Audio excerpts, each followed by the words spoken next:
안녕하세요. 안녕하세요. 어디서 왔어요? After I announced that I was coming to South Korea, I got a message on Instagram from a South Korean soldier saying that they'd watched my videos for a while now and that now that I'm coming to South Korea, they'd love to show me around and show me the culture. And his name was Q. And come to find out, he speaks the most perfect English. Because I grew up in the States. What are some cuss words in Korea? If you didn't know, there was a war between North and South Korea. And although the fighting stopped, the war never officially ended, which is why South Korea's military is conscription based, meaning that every male fit to serve will serve in a branch of the military. I want you guys to let me know in the comments below whether you guys think conscription based militaries or voluntary based militaries are better or worse. Let me know in the comments below. Compared to America's all volunteer force, I wanted to take this opportunity to kind of compare the differences between the two. We can go off post twice a month. Twice a month. Can conscripts have a car? No. Really? Yeah, we're not allowed to drive. But it wasn't easy though. The problem was that Q lived way more north than I was near Seoul, so I would have to take a train to go all the way to Seoul. Being new to South Korea, not understanding the language was kind of intimidating. All right, boys, we are about to head out. Hopefully, you know, safe, traveling alone as a black man / foreigner. We already get stared at, so I'm not worried about people staring at the camera. And it wasn't the smoothest process. I thought the train would be the issue, but it was actually the taxis. So Daegu Station, KTX? 네? KTX? Seo Daegu Station? 아, 대구 KTX. Nah. Trying to explain where you're going is kind of a hit or miss. Hopefully you could just say train station, KTX, which is the bullet train. They usually understand that. But since there was 2 train stations, the driver was taking me to the other train station, which I realized after he kind of started missing the directions in which I was, you know, my phone was on. So I called my boy Q up and I'm like, yo, all right, can you talk to him right now? I don't think we're going in the right direction. I don't think we're going to the right place. 아, 그럼 여기서 또 서대구로 가야 됩니까? 네네네. 예, 알겠습니다. 예. 바꿔드릴게요. Yeah, we got it fixed. Quickly sorted, I just had to pay a little extra, but thankfully the trains and the taxis aren't really expensive. I wasn't really tripping, small little hiccup, minor setback for a major comeback. And after that, I got on a bullet train for the first time, which was cool as hell. America, take notes. And one thing I like about taking a train is that South Korea is pretty beautiful and it's also pretty mountainous. When I finally made it to Seoul Station, I met up with Q. What's good, homie? After we went to our hotel to drop off our bags, he took me to this Korean spot where I tried army stew, bro. And it's pretty much just, I'll let Q explain it, you feel me? All right, so what are we eating right now, bro? So we are eating a military-style stew. It's called budae-jjigae, and this is like a traditional stew. It has a lot of ham and sausages.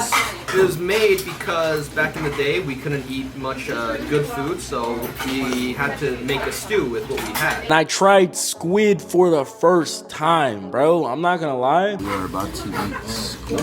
You know, I would eat it again. It kind of tasted like, I don't know. It kind of tastes like squid, bro. You gotta just try it, bro. Overall, it was filling and it was pretty darn healthy, and I would definitely eat it again. After we ate, we went to the War Museum, which, you know, your boy loves history, and Q was just telling me about the history of Korea and the military, and he was just showing me just the stuff that they use in their military. It was pretty cool, bro. Q is like really smart. I'm finding out. Like, holy crap, this dude is knowledgeable as hell, and he's so well spoken, bro. We use the Martin Baker KR-16s, and those are not those. And it was just so cool to see, you know, their stuff compared to my stuff and my experiences compared to his experiences. So whenever we start our day, 8 a.m. or 0800, this song would play.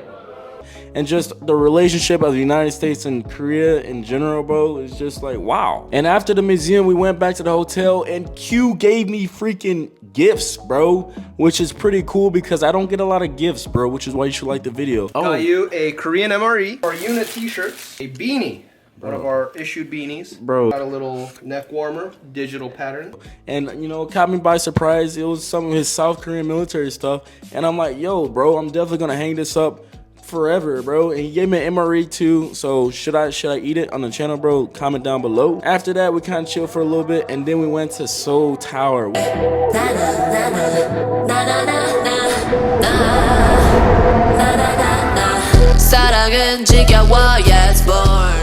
But Your boy likes to party. I like to go out. And all right, y'all boys, listen up. Me and my boy Q here, we're finna go out. There's some cuss words in Korea. Just so you know, in case somebody gets all up in my face, I could kind of... Okay. Gojo. Gojo. Gojo. It means Gojo. Means hello. We went to Itaewon, bro. And I'm not gonna lie. At first, it was kind of lame, bro. It was kind of dead, bro. Like, the night wasn't nighting, bro. It was like pretty dead, nothing was happening until we met the Australians, bro.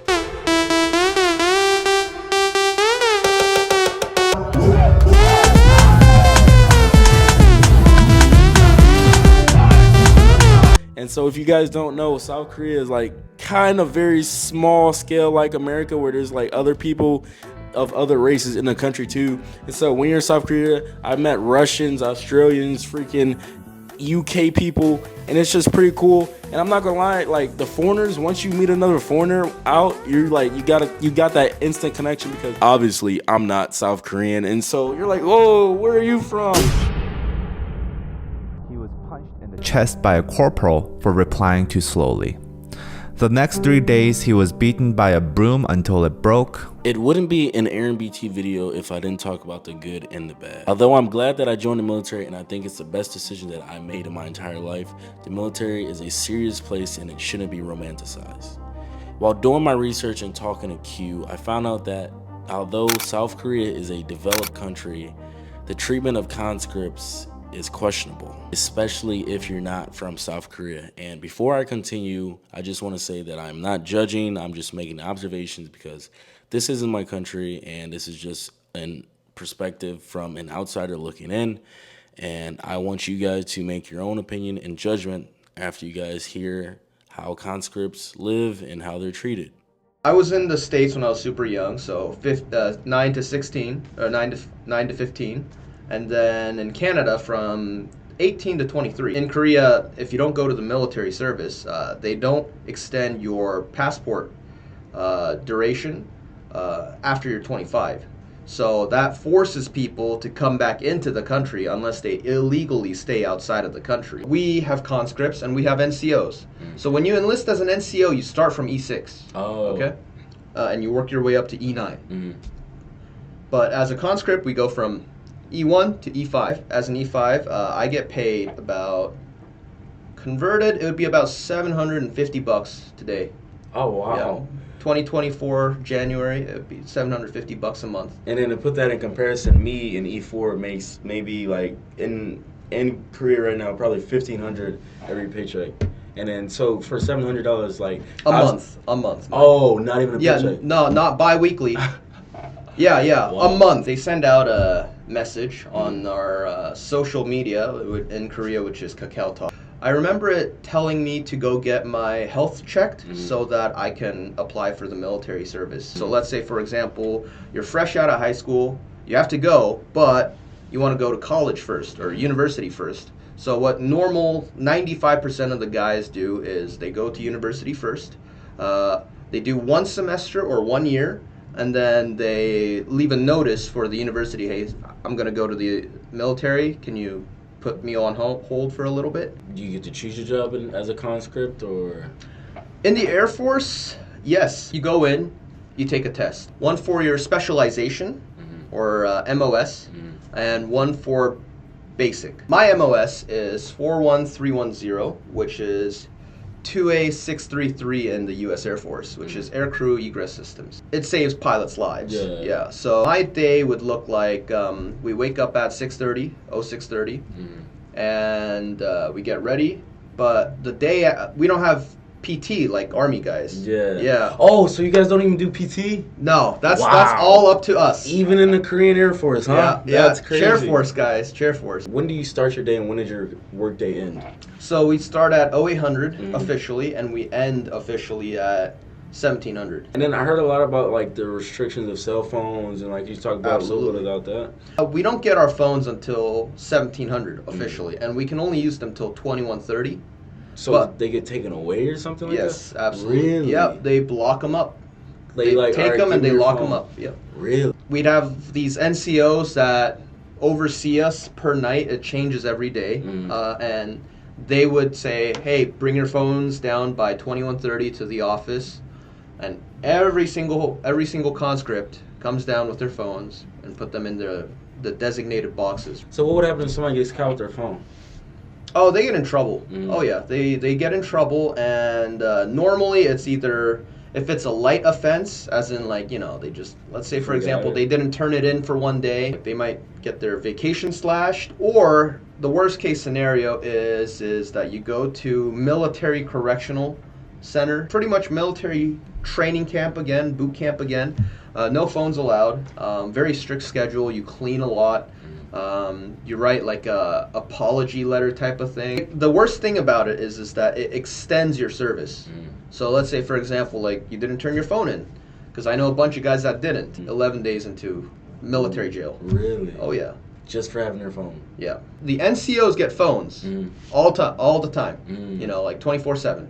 They don't, you know, leave work without them. Same with the officers. But us conscripts, we're just limited on, you know, our phone usage. And right now. it's just because you guys are conscripts, or? Pretty much. The vibe I got as a conscript was that because everyone's fresh out of high school, right? We get treated like middle schoolers. So the NCOs, they treat us like middle schoolers. They try to, like, you know, it's like, hey, don't do this, don't do that. You know, it's like they just treat us like kids.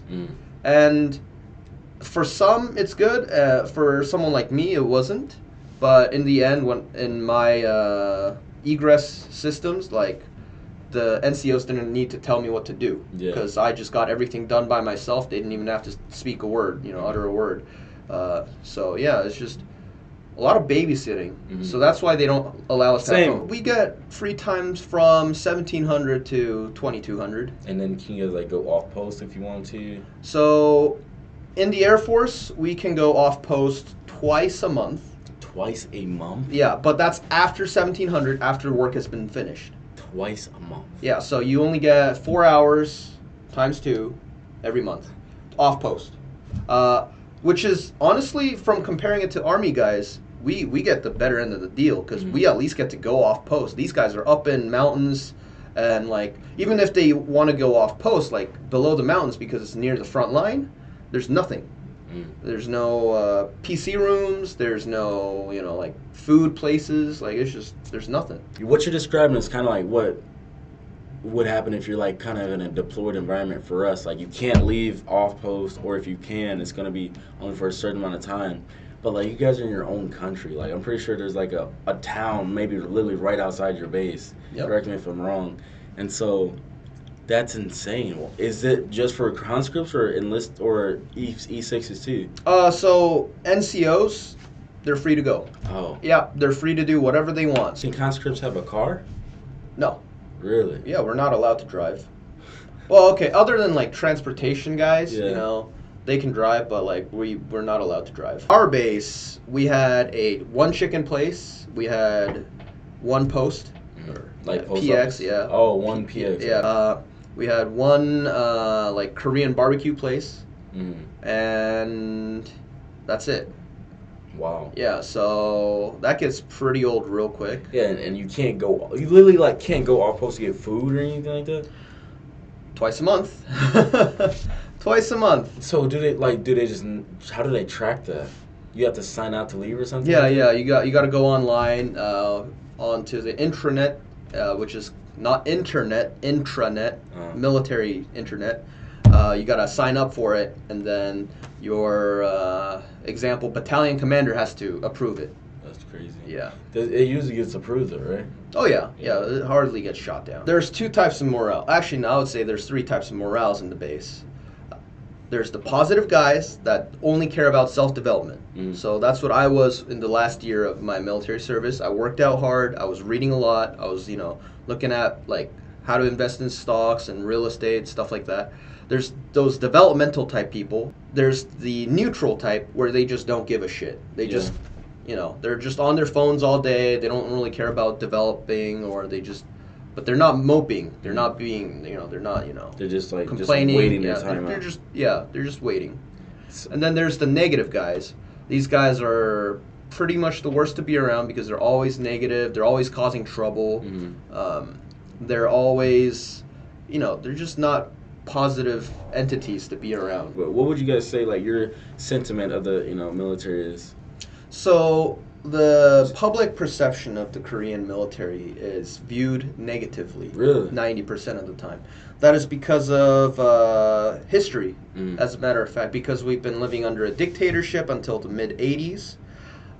There's also been like crazy military guys that just took their guns and shot civilians and threw grenades at civilians and caused like mass shootings. And on top of that, because it's mandatory, they have a negative view on it. It's just, why do we have to go? I got I'm wasting 2 years in my 20s. And back then, it was like 3 years or 4 years, right? So people just have a negative experience with it, especially even like just 10 years ago. People were still hitting, like there was a lot of hazing in the military. Really? Even right now, it's like I hear in the front lines for the Army guys, like there's a lot of hazing in the Army and the Marines. Not as much in the Air Force and Navy to my knowledge, but yeah, it's just viewed negatively.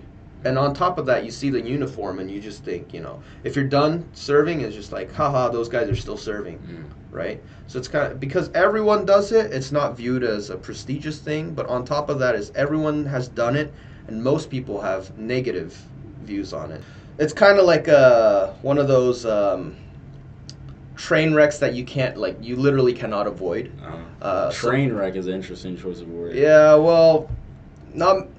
To my knowledge, very few people have good experience. Most of them don't have, like, they have some cherishable memories, but, like, for me personally, I had a great experience because I had great battle buddies, I had great NCOs and superiors. And then what are your thoughts on conscription? Like, do you think there's a better way to, Absolutely. So you're not for conscription, you'd say? I'm actually for conscription. I just think the time needs to be changed. What do you mean? Time and the training. So, as you know, there's like countries like Switzerland who has mandatory conscription as well, but their timeline is very short.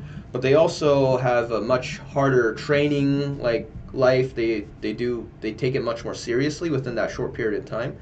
And I think that's the best way to handle it, because instead of us, we in the Korean military kind of just look at conscripts as like legal slaves. So we do all the like dirty work, kind of like the no responsibility dirty work.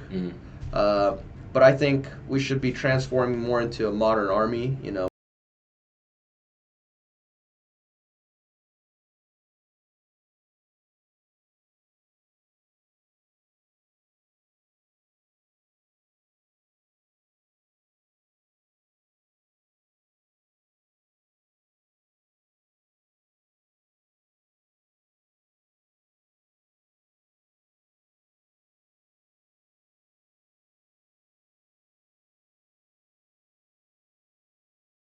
Not physical. Yeah. But it was mostly mental. Yeah.